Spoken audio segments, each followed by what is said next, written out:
Welcome to the Tug of Heart podcast on Strong Island Radio. This is the place where we dig deep into the heart to rise in love. So let's join good friends Lori and Marianne as they discuss understanding and living from the heart.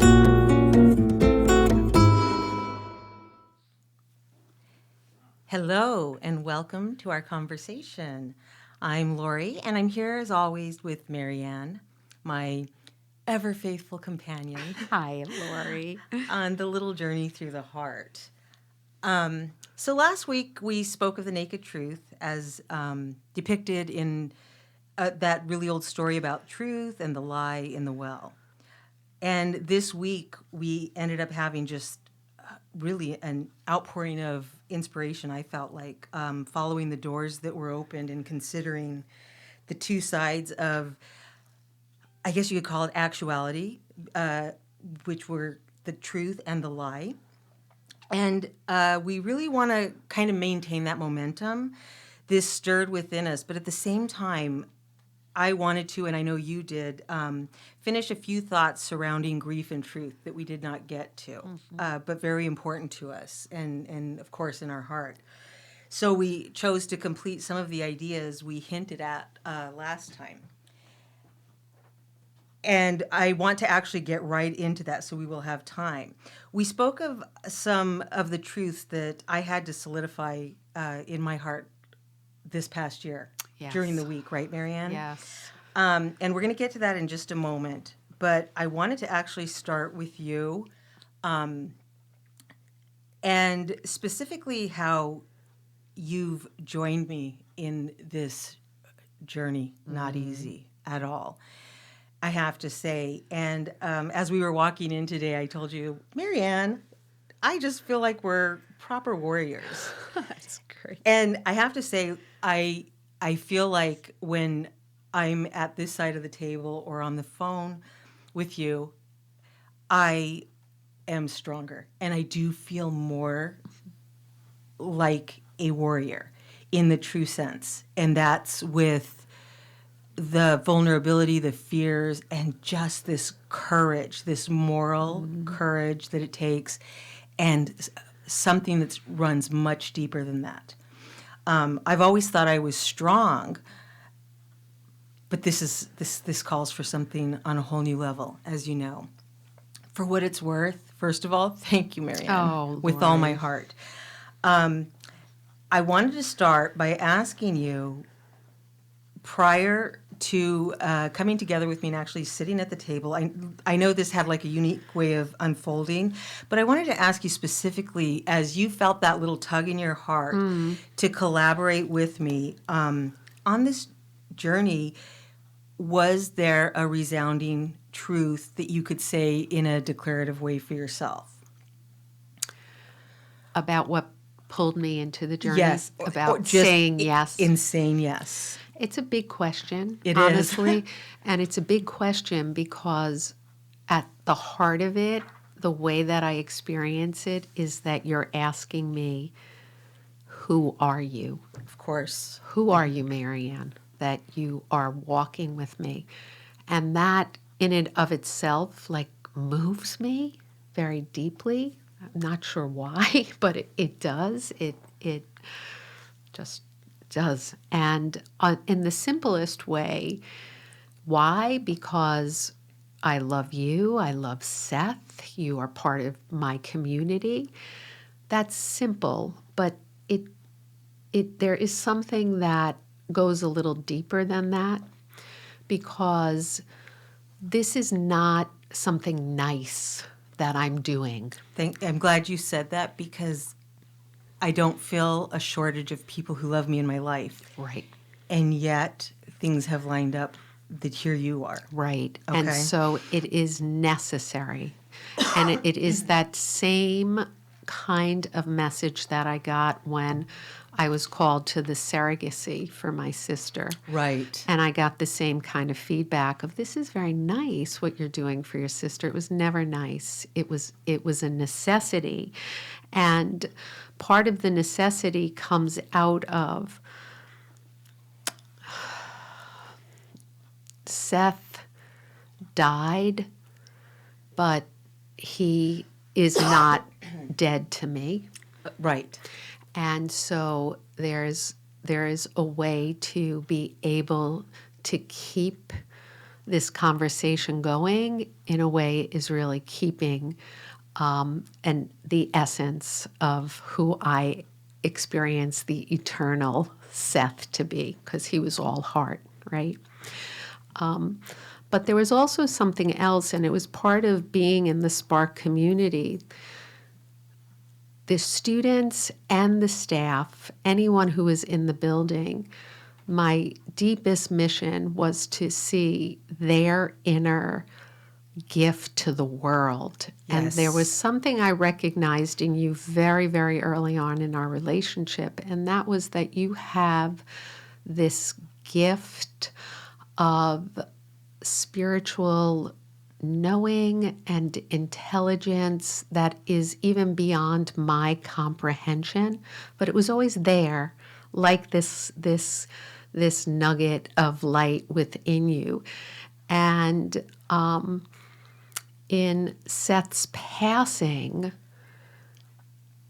this conversation feels like it is a process of something new being born into the world.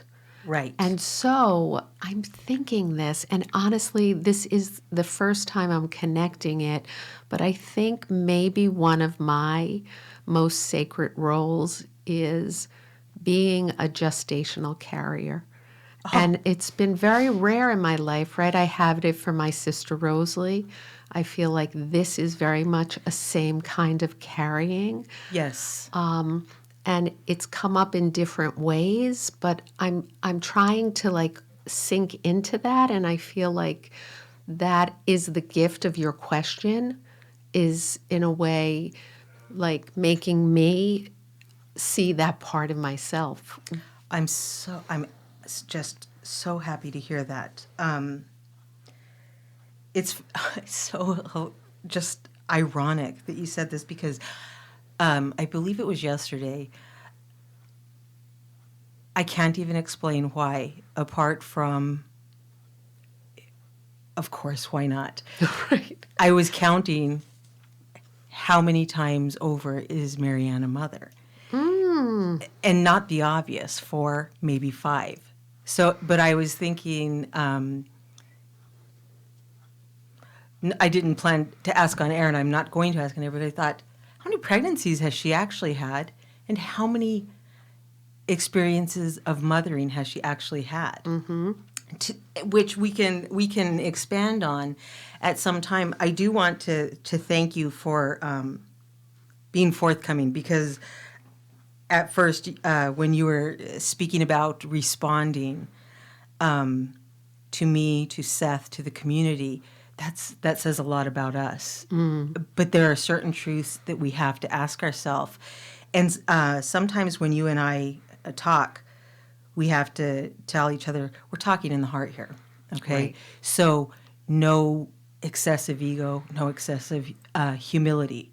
It has to be a very present and real, tangible truth for some of the notes we want to hit, right? I couldn't agree more. And today's conversation is solemn and important, and it calls for that. Mm-hmm. This level of honesty where we're not just talking about ourselves, but the human capacity, in my opinion.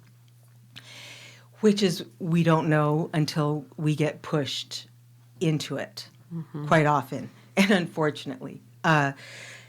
So for me, I'll just get right into talking about the truth. We wanted to talk about some of the truths that we have to tell ourselves in grief and in life, special emphasis on grief.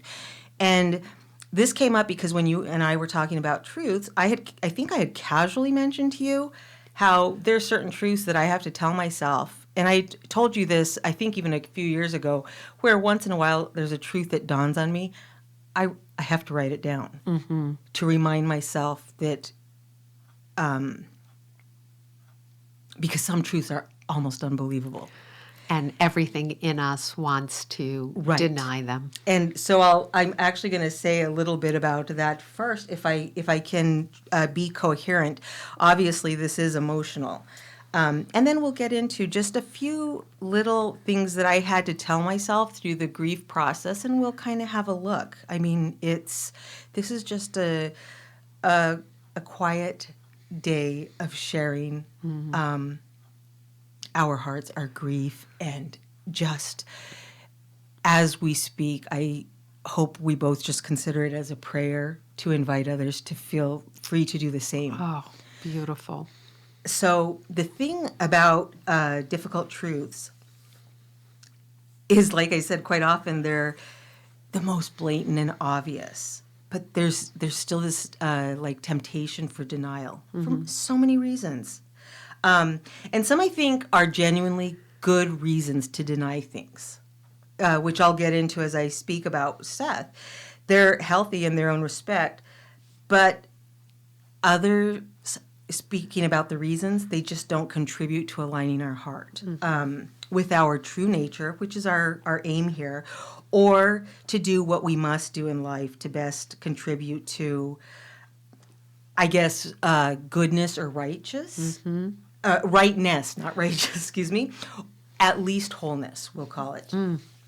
So I think understanding this about the self and about life comes with kind of its own little set, for me, of pre-truths coming before this year, like this little prerequisites of truth that I knew about myself. And I think I just added this thought this morning because we were just talking about truths from the past year, and I was thinking none of these hold true without these a few pre-truths, and they're truths that are best reached during the more settled times of our life. You've heard me say this repeatedly because I'm a firm believer in this. You've heard me say it over and over to kids. This is the time to work on, the hard stuff when things are good.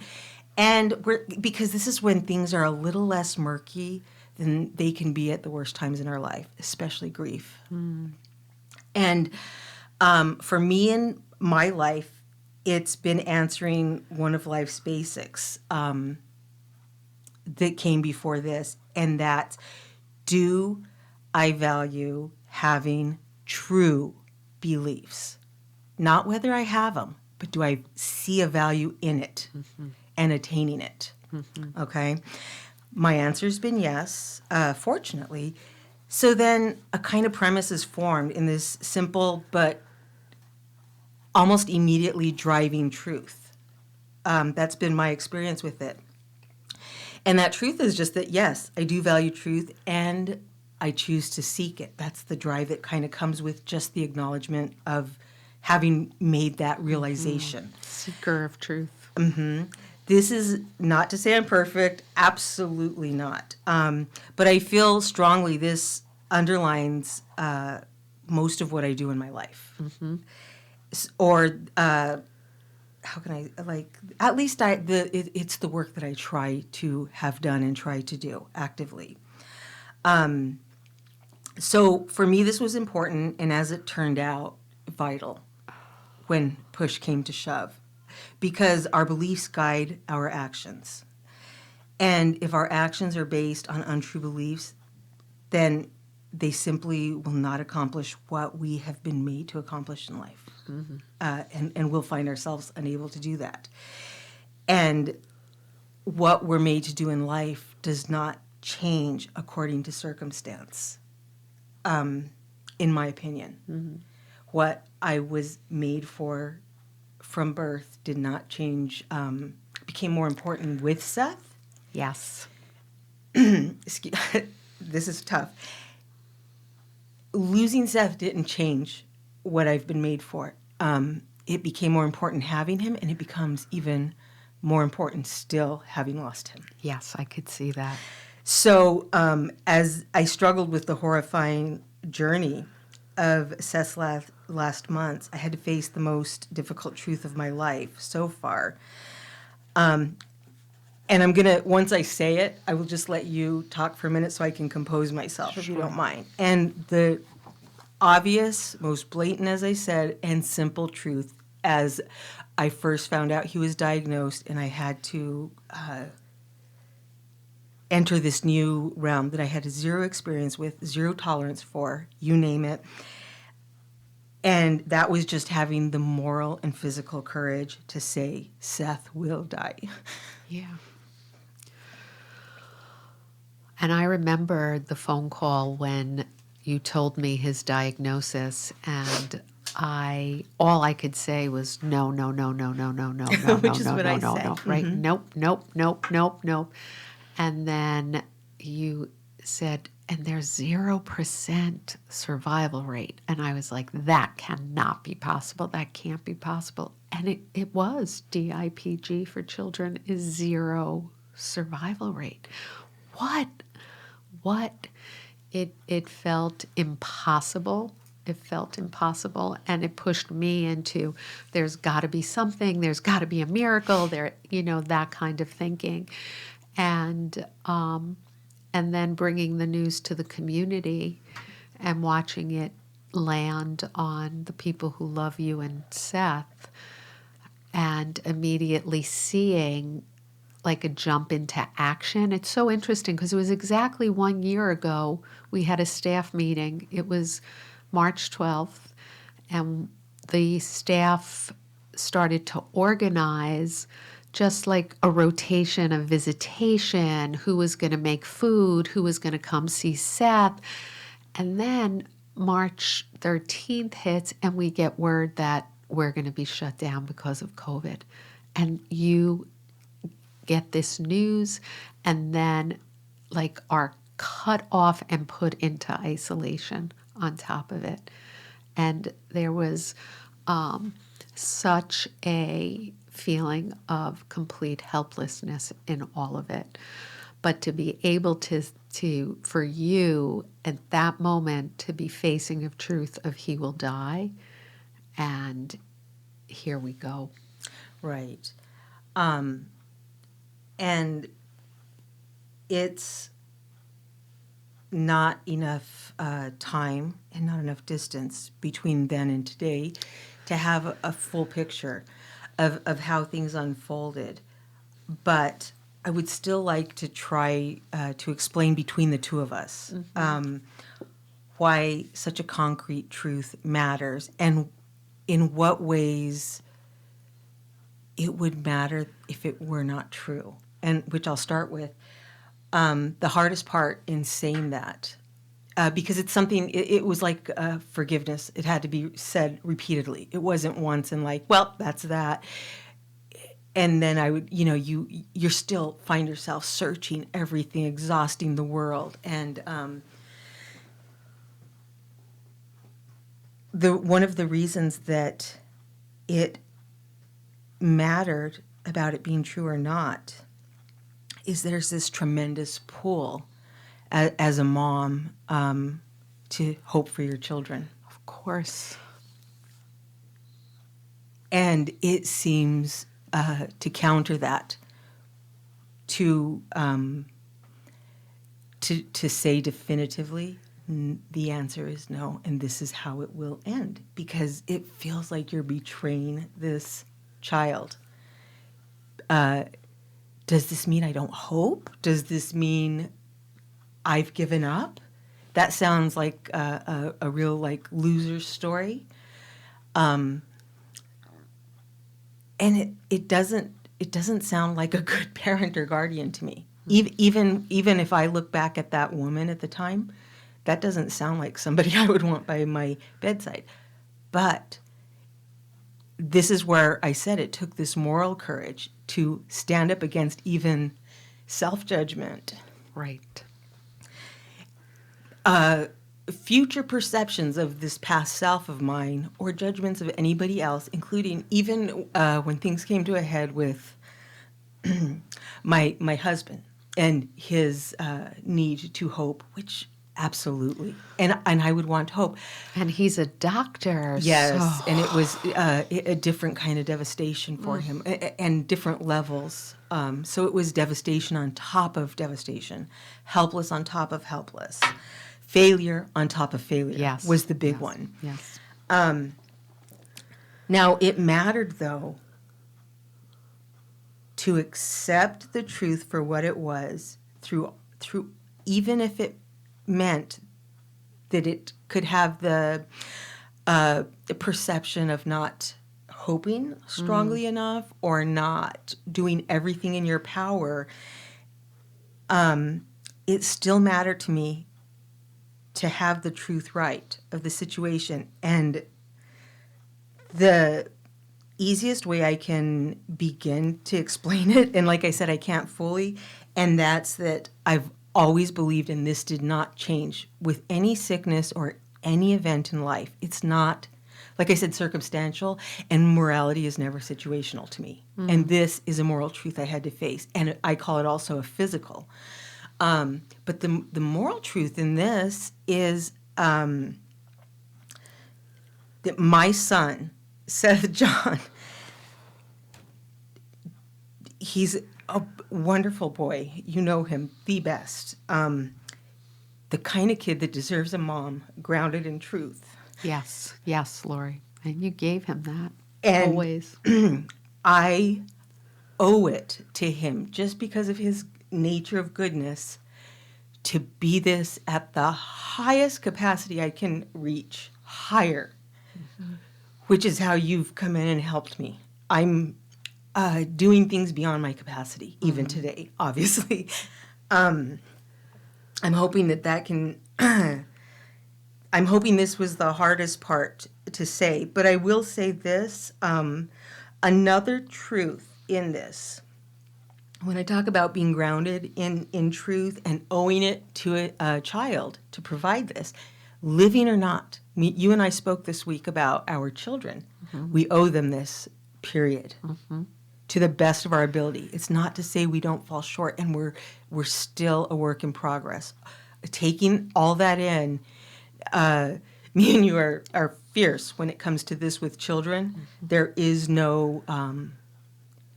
anywhere we fall short, we better really hope that it's in our unknowing or something outside ourselves, not a conscious choice, ever, not as a mom. And that's a lot to hold to, and it's not to say that we don't slip up like that too, but this was critical, literally critical, and so it mattered. So another truth that this kind of naturally led to is that what was happening was natural. So what happens is you say, this is the truth, Seth will die. And then you have to sit back and go back to that pre-truth I said, which was, do I believe in truth being a guiding force for me? And I do. So as this unfolds in my life, what does this mean? It means the nature of Seth is different than I originally thought. It means the nature of our time is different than I hoped. And it means that my work as mom has now shifted in a funny way from understanding my son Seth to now understanding my son Seth with this new information. Right. And what that means in terms of him coming into our life in such a miraculous way. And it can be no mistake that if he came this way, his leaving must be equal, which was yet another truth I think I had told you. Yes. I have to see how I had said that.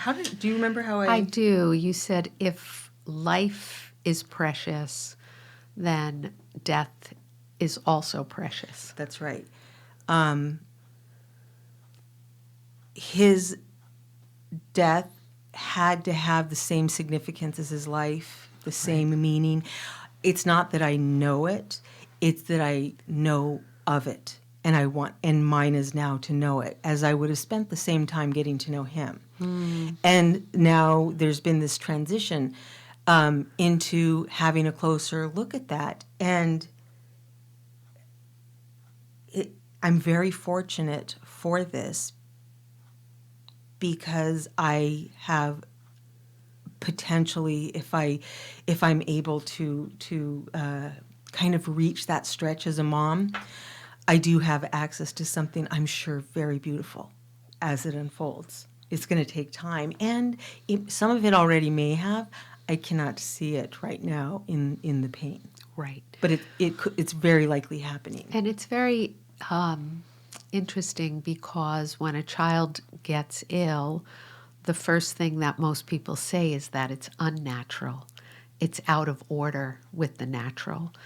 And when you're speaking about it, it is bringing to the forefront that chaos and things being out of the order that we expect something to happen is very much part of natural process. It is. And that, to me, like really shifts my way of seeing the whole thing, because it now, and you're also saying that you remain a mother in death, and that now you're in the process of being with what you will find in the preciousness of Seth being gone, right? Right. Wow.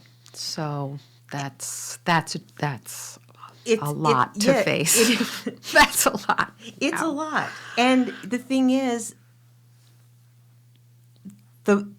the one part that's not surprising is that it's a lot, because Seth was a lot, so much. He was so much. So and it's like so, to be expected for. and he was so love, like, and so even that the process is completely aligned in love. The facing the truth is the unconditional love. Like, Right. you are not putting a condition on the truth of what you received. And I think there's also, like, you and I speak a lot, well, we speak solely of heart alignment with, this is not just this airy talk, line up, heart alignment with the natural world, woo. We mean it. We absolutely mean it. The natural world is complicated. It is. And unexpected. A lot of unexpected things happen in the natural world. That's right. But they're not unnatural. Right. And I think we talk about aligning the heart, and part of that means accepting.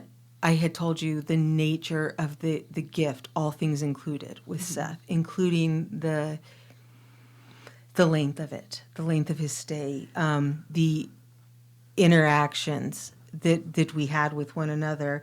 And for me personally, I will not despise that he has left.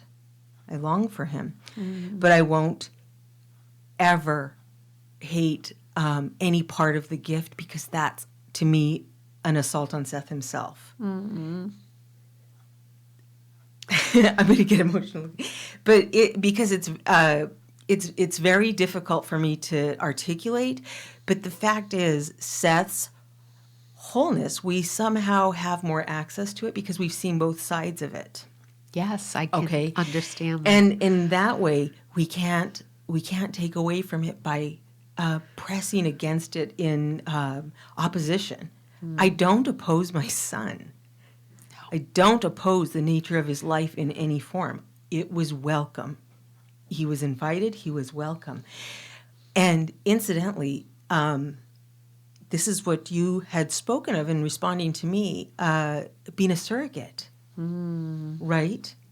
You have such a limited access in many ways through surrogacy. Yes. Not ending, but you know what I mean, and I moms do. know what I mean. Yes.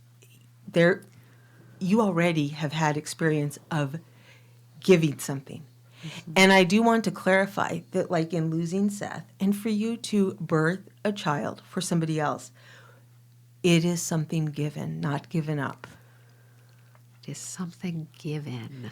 not given I up. only thought of it now because you had mentioned surrogacy, and I think it's a very healthy way to look at it. And not just healthy. We're not just saying, it's not like, I don't see it as like a survival technique. no, I see it really I mean, as this a is like, reality, and it matters more than ever, because the thing is, when you lose a child or any type of grief, Marianne, right now, the world is grieving. yes, for sure. This is not just about me, but any type of grief.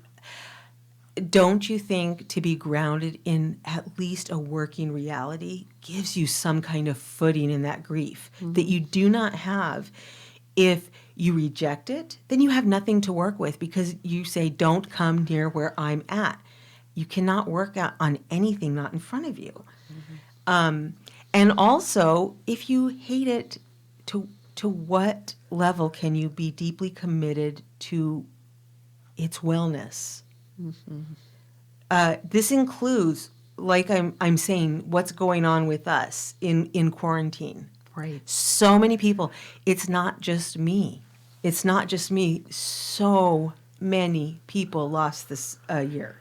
Yes. Devastating. And all the more devastating is how it, at least for me, how I don't think the universal impact of that has resonated. We're way too comfortable and casual, in my opinion. I'm not prepared to go sign up for any additional morning. And I'm sure everybody could make their excuses, but in my opinion, are we properly aligned with what's really happened? This many souls are lost. How many souls were lost 9/11, and what was the response? What is the response now, how many years later? The way we've gone out the gate, I don't anticipate in 20 years a memorial. Could be, but I just don't see the same shock or it. I wouldn't say anybody needs to be shocked, but that same tug of heart. Do things have to be horrifying in a gory manner and a very morbid, assaulting, terroristic way for us to have any human response? And I know I sound lectury, maybe you can soften it, but the fact is, I'm mostly trying to make the point that, like, suffering goes way beyond what I've experienced this past year. For me personally, no, but it runs parallel with so many people, and I think we all have to be feeling it.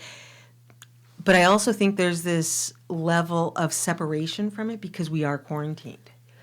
And I also think part of what I'm hearing is, do we need to have an enemy to be able to fully be in our grief and our suffering? Do we need that to be awake to it? And look what they've done. Right. Look what this virus has done. Look at what the mess up in dealing with the virus has done. Right. But you're talking about a kind of waking up to the wholeness of death. And when we first started this podcast, I said to you that I had a dream, and it was mother of creation and mother of death. That's right. Standing together. And both were complete and full and working together, such partnership, and something in facing death allows you to also be loved by it and comforted and taken care of. That's right. And restored to hope. Yes. Because death is, in many ways, the mother of life, right? It's part of this wholeness. That's what I'm hearing. It's a strong driving force in life. Just like I said, the truth is, death has got to be equal, at least in sense of urgency for the truth. And a sense of presence, because you're Yes. also talking about us in a collective grieving, like we go to sleep, we become unconscious to it. One of the things I'm really learning in this process with you is that, and it's the water metaphor that's helped me so much, Yes. is that part of being your companion in this conversation is how can I be more like water to your words? And part of it is the reflection back, because our tendency on the receiving end to see someone suffering is to shoo it away, right? Don't cry. He's not gone. He's still here. He is gone. And Yes. the end will come, and we'll find ways that he is alive and very much still in relationship. But that initial reflection. Right. And not with Seth, but with my first son that I lost, I was speaking to a friend, I remember, on the phone, and I was crying. And she could not stop saying, she's like, no, Lori, don't cry, stop. She became so frantic. And I was Right. like, I don't even know, I can't remember the specific feeling apart from confusion, because I was like, what else would I do? I didn't know, and she's like, don't cry. It's okay. But it was anything but okay. And I want to just point out that I'm not suggesting that people need to be shocked to what's happened with COVID, but as you said, awake to it. And what this means. This happened in our natural world. What does this point to? Mm-hmm. What does this better make clear for us in terms of relationship? So it's like opportunity to find truth. Right. To find what is true. No disgrace has happened yet in people being lost and forgotten. I say it now because the disgrace would be should this time pass and we don't have any response, just apathy. Right. No. Which it's change. very hard to come out of. And also you had said about the truth of death, and one of the things that I've always said is that people react to death kind of, to me, in the same way they react to life. Mm-hmm. It was so much easier to say before this, but I maintain it nonetheless. I absolutely stand by it even now. And that's that we treat death and we exchange with death. We our relationship with death is not unlike it has been with life. If it's don't cry, get away, then I think there has been this kind of arm's length with people living. Mm. This is not a judgment. This is my experience with myself that I speak of, because I have been many different people in life as I have lost different people. Not all deaths were the same, of course. Mm-hmm. I lost my sister, my mom, and my dad, and you've lost people. We all have. And by this process happening at different stages of life, this is how we come to learn about ourselves. And I do think my relationship with life itself and everything that suggests has everything to do with how I treated the death or my response to the death. There are times that I didn't feel a lot. There's times I felt afraid that somebody died. Mm-hmm. There's times I felt very selfish. What will I do? What will I do? What will I do? What will I do? Which is okay.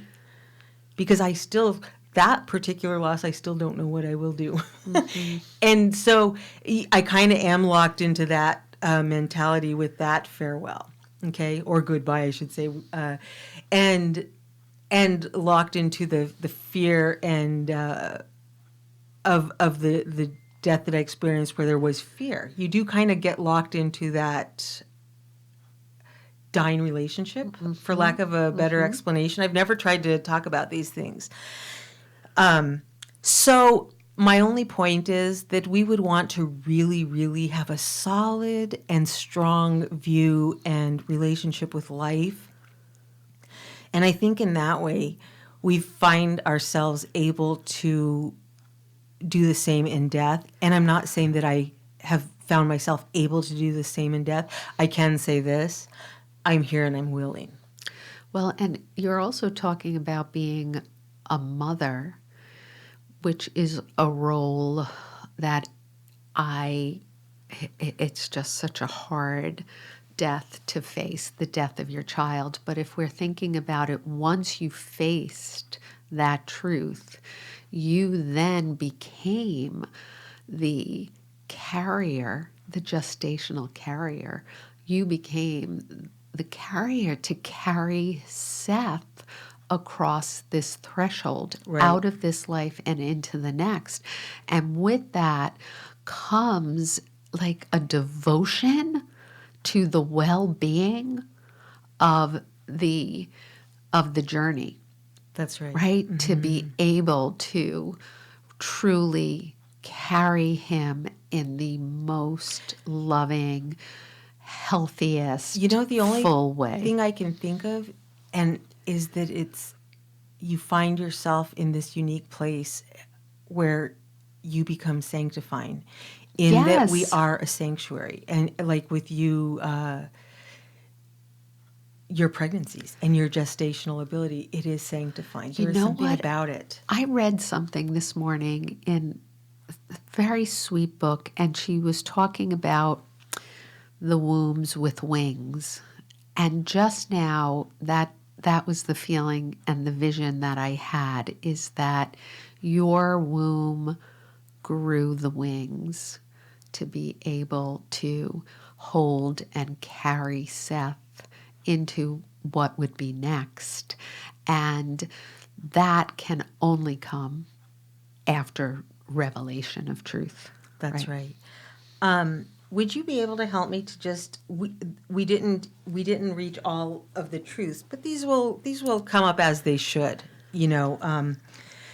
but just to help me summarize, because in no way am I suggesting there's a proper way to grieve. No. And that one way is better than another, but what I also must remain faithful to our goal, which is that we are speaking about our experience with the heart, of a very true and tangible experience we have had in our life journey, and a goal of ours, a very personal and deep goal that I've carried for many years, and you have as well. How could we sum it up where we're just saying that this is not like, this is not a formula, or like this is not the way that it must be.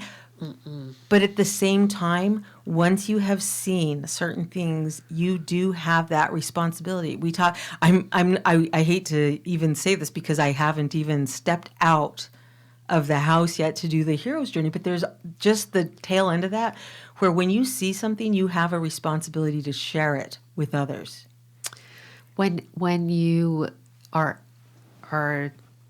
able to receive a certain truth. But what I really see us doing here more than anything else, and it goes back to how you started today, is that part of the design of your soul, of how you are made, beats with a heartbeat that values truth and that is a seeker of truth. So the real message is be true to yourself. Yes. In the Thank grieving you. process. Yes. Whatever is true for you, but in order to get there, there must be space, time, listening to the inner knowing of the heart. Everything we're doing is about practicing, creating ways to become more attuned to the message of the heart. And if the heart is saying, you must face this and you must face it quickly because time is ticking with your child, you listened. And you faced it quickly. And the truth is, you were not given much time. Right. Your days were ticked off, and within a year, Seth was gone from this body. And so you heard that, and you listened. And maybe the mind doesn't want to listen to it, but I think what we keep coming back to is if we can have access to the truth of our own hearts, listen to it, and move from there, then love will prevail. Yes. Marianne, I'm going to add just one thing because this was, I had jotted this down as a note about the heart, when you were saying that the heart prevails here and you must listen to it. One of the things I wrote down as a quick note for what it took to reach that was that it took this certain level of intellectual humility first. And that didn't do it for me. So then it took intellectual complete surrender. Surrender. There was no end muting. Quiet the mind. This is, I had to say no more. Yeah. No more. No more. First there's, we'll do this. We'll create it. Steve's a doctor. He has access to, all this madness. And then there's the surrender where it's like we turn it over to God in our case. But for me, at the end, it also had to be like, and silence. No more. No more, because it becomes torturous. That is this And fragmenting. Yes, that is the boundary that you put around. We're doing that this spark of your soul. Yeah, That's it. We're doing this as a whole. Yes, And the yes. intellect is being divisive out. No. And and so whatever somebody is called to do it. And But then when protect yourself. right, too. and when your heart says this is it, it's okay. The heart reigns over the intellect. And it's okay. It's okay to say, we're done now. And it's a process. Right. It's this process that, again, like the waters, will take you in the right direction. Yes. Marianne, thank you so much Thank you, this Lori. was a Thank really you for tough, your courage. No, What a- this is incredible. It's an honor to be witness and ear. I'm actually to glad this. we kind of